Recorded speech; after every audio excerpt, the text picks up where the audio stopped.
La xifra total de turistes estrangers que varen arribar a les Balears fins al mes de juliol continua sent un 2% més baixa que la de l'any passat.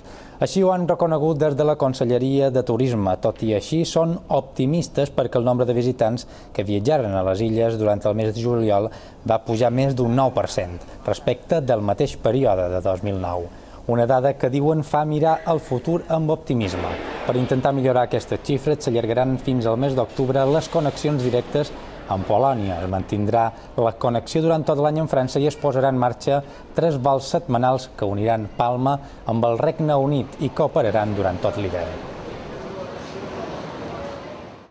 Les xifres estadístiques del mes de juliol s'hi han fet un vol qualitatiu que ens ha permès recuperar per situacions que s'havien donat en els mesos anteriors més difícils, moltes vegades lligats a actuacions com les cendres volcàniques, diferents situacions més complicades i evidentment de crisi econòmica que vivim.